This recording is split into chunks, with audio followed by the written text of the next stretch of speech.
Hello, welcome back. അപ്പം ഇന്നത്തെ വീഡിയോയിൽ ഞാനൊരു പെയിൻറ്റിങ് ചെയ്യാമെന്ന് വിചാരിച്ചു. അപ്പോൾ ഫസ്റ്റ് ടൈമാണ് ഞാൻ പെയിൻറ് ചെയ്യുന്നതൊക്കെ വീഡിയോ എടുക്കുന്നത്. അപ്പം അതിൻ്റേതായ കുറേ എഡിറ്റിംഗ് പ്രശ്നങ്ങളൊക്കെ കാണും. അപ്പം എല്ലാവരും അതൊന്ന് ക്ഷമിച്ചേക്കാം. അപ്പം ഞാൻ ഇന്നൊരു ബ്ലാക്ക് ബാക്ക്ഗ്രൗണ്ടിൽ ഒരു പിക്ചർ ചെയ്യാമെന്നാണ് വിചാരിക്കുന്നത്. ഞാൻ ആദ്യം ഉദ്ദേശിച്ച രീതിയിലൊന്നും അല്ല ഫൈനൽ റിസൾട്ട് വന്നപ്പോൾ കാണാൻ വേണ്ടിയിട്ട്. പക്ഷേ അടിപൊളിയാണ്.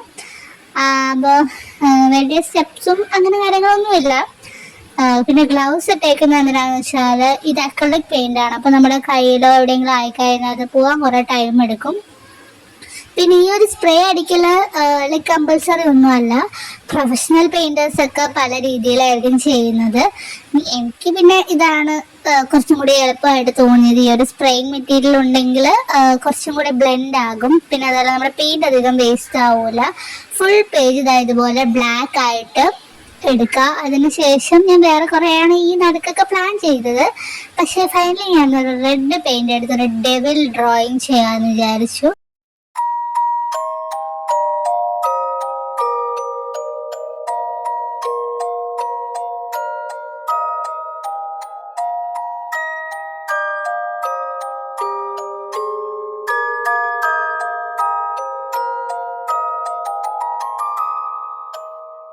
നിങ്ങൾക്ക് എത്ര സർക്കിൾ വേണമെങ്കിലും ഇതുപോലെ വരയ്ക്കാം. അപ്പോൾ ചെറുത് വേണമെങ്കിൽ ചെറുത് വരയ്ക്കാം, വലുത് വേണമെങ്കിൽ വലുത് വരയ്ക്കാം. ഞാനാണെങ്കിൽ കുറച്ച് വലുത് തന്നെ ആയിക്കോട്ടെ എന്ന് കരുതി. കാരണം അത്ര ചെറുത് നമ്മൾ വരച്ചു കഴിഞ്ഞാൽ ചിലപ്പോൾ ഭംഗി ഉണ്ടാവില്ല കാണാനായിട്ട്.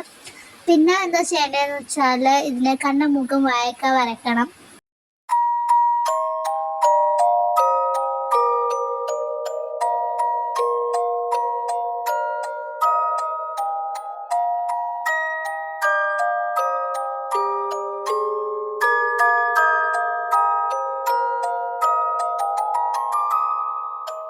കണ്ണും മുഖമൊക്കെ വരച്ച് കഴിഞ്ഞിട്ട് ഇതുപോലെ 2 ചെവി വരച്ചു കൊടുക്കുക. പിന്നെ കൈയും കാലൊക്കെ വേണമെങ്കിൽ നിങ്ങൾക്ക് വരക്കാട്ടോ. അപ്പം ഞാനിതിൽ 2 കാല് മാത്രമേ വരച്ചു കൊടുത്തിട്ടുള്ളൂ.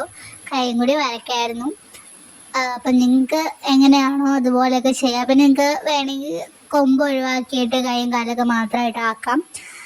എന്തായാലും വീഡിയോ ഇഷ്ടപ്പെട്ടെന്ന് വിചാരിക്കുന്നു. അപ്പം ഞാൻ എൻ്റെ എൻ എന്ന് പറയുന്ന അവിടെ പേരിൻ്റെ ഫസ്റ്റ് ലെറ്റർ ആഡ് ചെയ്ത് കൊടുത്തിട്ടുണ്ട്. അപ്പം അത്രേ ഉള്ളൂ. ബൈ.